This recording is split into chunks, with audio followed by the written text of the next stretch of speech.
Cool. So welcome to the stage, Griff Green, founder of Giveth, Common Stack, General Magic, DAppNode, and too many others for his talk on combating the Metacrisis. Thank you, Steph. And thank you, Decentral out here, another one she couldn't name. There's too many orgs that I founded. So thank you so much for coming to my talk, Combating the Metacrisis. I want to talk about how we deal with the largest issues of our day. And I think many people probably haven't heard of the Metacrisis, so I'm going to give a quick, brief introduction. So 100 years ago, there were only a few things that could destroy humanity. An asteroid hitting us, kill the dinosaurs. But in the 1940s, we created a nice way to nuke the planet. And since then, we've come up with more and more ways to kill ourselves. And, well, that's not good, nuclear power risks, climate change, runaway AI, right? Pandemics, ecological collapse, mass extinction of the species. How many ways are we going to come up with next? I just saw on Twitter today, someone, a crew in Japan, made a way to actually turn images from your mind, read your mind and create images. There is new technology coming up every day that is creating more and more existential risk. So the Metacrisis is the crisis of crises. We're having more and more crises coming up every day, it seems, that could destroy our way of civilization. So when you survey all of these crises, you end up recognizing one of the biggest issues behind all of them is our inability to coordinate globally. So this global coordination failures is key to solving the Metacrisis. We have to overcome that because we have just nonstop exponential technological growth. These two issues combined create more and more catastrophic risks that are going to lead to, right now, there's only really two potential scenarios that we see. Obviously, the most obvious one is catastrophic failure. So we have some of these things just happen. Someone decides to, play with some virus RNA in their basement, and all of a sudden there's a virus that wipes out half the population. Oops, right? Well, the other scenario that could avoid these catastrophic failures is really dark.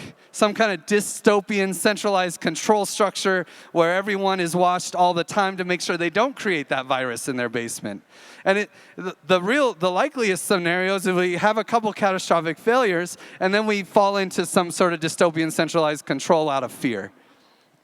This is the Metacrisis. So how are we going to address this? Because it's not something that can be solved. It's something that we need to figure out how to manage.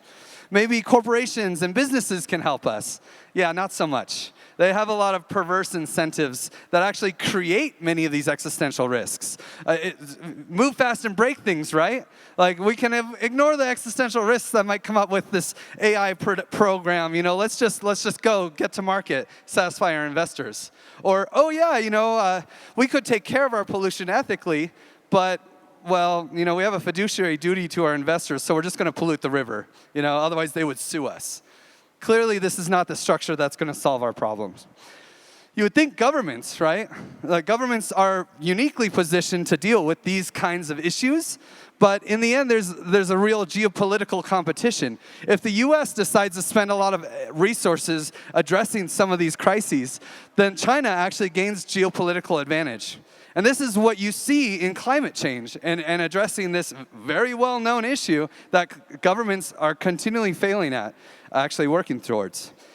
So there's these intergovernmental organizations that sprouted up after we created the nuclear bomb, actually, like the UN. And the UN is, of course, they're going to solve these problems, right? Yeah, not so much. There's a war happening in Ukraine right now. Russia is bombing Ukraine on a regular basis. And they have 14 nuclear power plants, including the largest one in Europe that exists. Does anyone see a problem here? Right? There's a lot of issues. And there's actually some really cool nonprofit work, but they don't have the funding. Extinction Rebellion is an incredible organization globally just doing whatever they can to address this crisis of mass extinction. But it's not enough. It's not going to do it. who else is there? Are we screwed? We have that choice. We can be screwed. You know, we can just continue doing what we do in Web3, you know, work towards building more pump and dump Ponzi schemes and, you know, try to get that number to go up, right? Or maybe we could actually use this tech, which allows us to coordinate globally in an effortless way, to build the future that we want to see. All of these issues, right? There's actually one that I think we've addressed with Web3 and blockchain tech. I don't see the global financial collapse, the one in the bottom corner, I don't see that one as a real issue anymore. If all the fiat currencies went to zero, we have a whole network of really cool organizations that could address this issue. Ethereum, Bitcoin, Rye, a stable, like major shout out to Amin, I see him dancing around out there for creating a stable coin that isn't pegged to a fiat currency. We have a network of networks that can address the global financial collapse if it ever happens, so that we could continue our normal way of life. And this was not created by governments. It wasn't even really created by companies. And obviously not nonprofits. It was created by PurposeDriven Economies. So, you know, there's a lot of words for these types of networks: regen economies, impact DAOs. I'm going for this one. I'm going with PurposeDriven Economies. Shout out to Sherman from Token Kitchen for coining this phrase. All of those economic systems that I had on the screen before, they kind of, if you like go up a level and look at the crypto projects in general, they all follow the same pattern. They issue a digital token, and they use that token to reward the value creation that they want to see. And then they ensure that there is some kind of demand for the token. Well, if the project succeeds, they have successfully ensured some sort of demand for that token. And then they market those use cases so that there's a group of people who actually want the token that's created. This token is effectively a package of digital scarcity that we can use to create real-world abundance and get ourselves out of these crises. So when you have people who create value and receive tokens and people who want the tokens for utility, you end up with a market that then speculators can play with. And the speculator piece gets a bad name, but honestly, they're very critical to the success of the network because speculators can come in early and support the launch of these purpose-driven economies. And we're doing it. We're addressing the crises one network of nested network of economies at a time. So, like the climate crisis is real, and there's not a whole lot of action going on in the world in government space. I mean, they try, they talk a lot, but is anything happening? Well, in crypto, it's blowing up. You know, we got Regen Network and Cello and Toucan building incredible infrastructure that anyone can use to actually build on top of. And then we have Ponzi scheme projects like KlimaDAO that actually sequestered, 17 million tons of carbon, which is just incredible, off of an forked Ponzi scheme, you know? But they're building it on top of a network that's built to do this. Like, that's great. This is the innovation that these networks allow. And of course, RefiDAO is going the next level. Woo! Yeah, RefiDAO. RefiDAO is partnering with a common stack to launch microeconomies in various cities around the world to incubate startups in the refi space. It's a super cool project. And so yeah, these nested networks, and there's hundreds of projects that end up in this web of economies. These purpose-driven economies have a lot of interesting qualities. First, they rely on supply and demand for sustainability and for effortless coordination around providing value to society. Just like normal companies actually rely on supply and demand in the market to provide value for individuals, purpose-driven economy can provide value for society at large, which is usually only something governments and nonprofits can do. And they coordinate effortlessly around it. It's not like RefiDAO has to ask Cello if they can build on them, right? This is the most important piece, is that there's actually entrepreneurial opportunities to make money in this space, to make money saving the world. And it's super cheap to deploy. And this low cost actually avoids monopolies. And these networks are very resistant to monopolies and actually anti-fragile because of their interoperability. If one project fails, someone can just spin up another project and fill the void. It's very anti-fragile. And because of the win-win opportunities, you have this natural free market cooperation. And of course, it doesn't rely on governments. It can't be stopped. It's unstoppable, borderless, decentralized systems. And at their best, they're protocols that anyone can build on.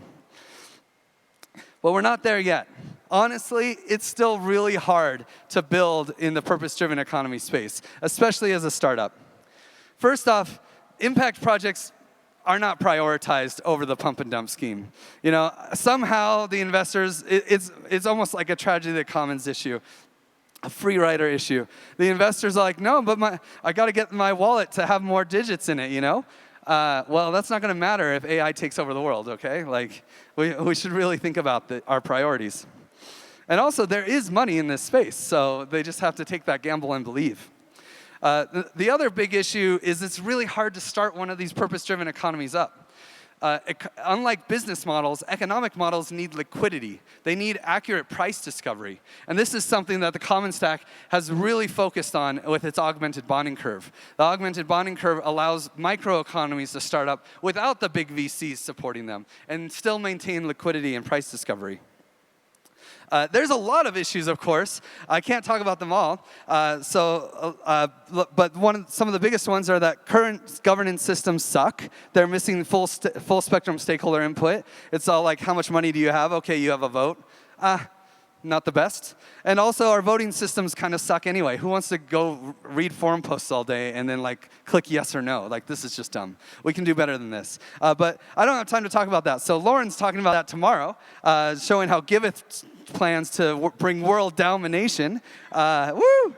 So check out that talk tomorrow at 10:20 and learn more about these issues on the impacts page right by the Giveth booth.